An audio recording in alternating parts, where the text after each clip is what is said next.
Hello friends, welcome back to my channel. তোমরা সবাই কেমন আছো? আশা করি তোমরা সবাই খুব ভালো আছো। আমিও খুব ভালো আছি। আজকে আমি এসেছি দাদার সাথে একটা সাজানোর কাজেতে।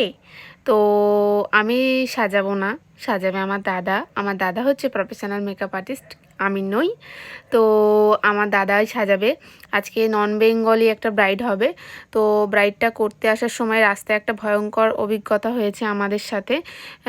অভিজ্ঞতাটা হলো এটাই: একটা পাগলা কুকুর বিয়েবাড়ির সামনে ঘোরাঘুরি করছিল। সবাই বলছিল সরে যাও সরে যাও, কারণ কুকুরটা অলরেডি একটা বিড়ালকে মেরে ফেলেছে, রাস্তা দিয়ে যে যাচ্ছে তাকে কামড়াতে যাচ্ছে।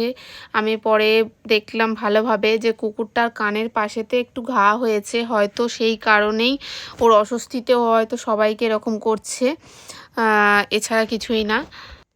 তো যাই হোক, সব কিছু সিচুয়েশান পার করে আমরা ব্রাইডের কাছে চলে এসেছি। ব্রাইডের বাড়িতে এসে অবভিয়াসলি যেটা হয়, ব্রাইড দেরি হয়ে গেছে ব্রাইডের বসতে। তো এটা সব জায়গাতেই হয়, এখানেও সেটাই হয়েছে। তো ব্রাইডের দেরি হলেও অসুবিধা ছিল না, কারণ আমাদের বাড়ি থেকে ডিস্টেন্স খুব জোর হলে 5 থেকে 7 মিনিট, তো সেই কারণে আমাদেরও কোনো তাড়াহুড়ো ছিল না। দাদার সাথে প্রায়ই আমি সাজাতে যাই, কিন্তু সেইভাবে হয়ে ওঠে না ভিডিও করবার, কারণ অনেক দূরে দূরে থাকে। তো সেই কারণে এত দূরে কাজের জন্য আমাদের বাড়ি ফেরবার তাড়া থাকে বলে না কোনো কিছু ভিডিও সেইভাবে হয়ে ওঠে না। তবুও ছোট ছোট ক্লিপ নেওয়া হয়, তো সেইগুলো শেয়ার করা হয়, সেগুলো দাদার চ্যানেলে শেয়ার করে। তো আমি সেইভাবে ভিডিও করে উঠতে পারি না। তো আজকে যেহেতু বাড়ি ফেরবার তাড়া নেই, আর যেহেতু সামনে, তো সেই কারণে আমি ভাবলাম না, একটা ভিডিও করে নিয়ে আমার যেতেই পারে। তো দেখো, দাদার যেহেতু এইটা যে ব্রাইড যে সাজছে সে দাদার স্টুডেন্ট ছিল, তো দাদা ওর টেস্টটা জানে, ও কীরকম কী পছন্দ করে না পছন্দ করে, তো সেই বেসেতেই ওকে সাজাচ্ছে। আর ও অনেক আগেই বলে রেখেছিল আমার দাদার কাছেই সাজবে, তো সেই কারণে ও খুব হ্যাপি। ও অনেকবার ধরে বলছিল যে দাদা তোমার কাছে সাজতে পারছি, ফাইনালি এটাই আমার কাছে অনেক বড় কথা। তো যাই হোক, দেখো সাজানোটা কেমন হয়েছে তোমরা কিন্তু কমেন্টে অবশ্যই জানিও। আমার তো খুব খুব খুব ভালো লাগছে, নিজে দাদা বলে বলছি না, ও সাজানোটা আমার খুব ভালো লাগে।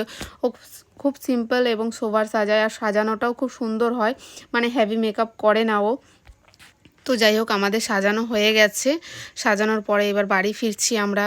বাড়ি ফিরে আমাকে গোপালকে খেতে দিতে হবে, তো সেই কারণে আমি তাড়াহুড়া করছিলাম। তো দেখো, তাড়াহুড়ো করে সিঁড়ি দিয়ে নামছিলাম, তো নেবে তারপরে মাথার মধ্যে এটাই ঘুরছিল পাগলা কুকুরটার সাথে না আবার দেখা হয়ে যায়। না, সেটা হয়নি, আমাদের সাথে দেখা হয়নি। তো তারপরে আমি অনেকগুলো ফটো ক্লিপ নিয়ে নিয়েছিলাম, তো সেইগুলো তোমাদের সাথে শেয়ার করে নিলাম। দেখো, পানা সাজানোর পরে কত সুন্দর লাগছিল ওকে দেখতে, খুবই মিষ্টি লাগছিল।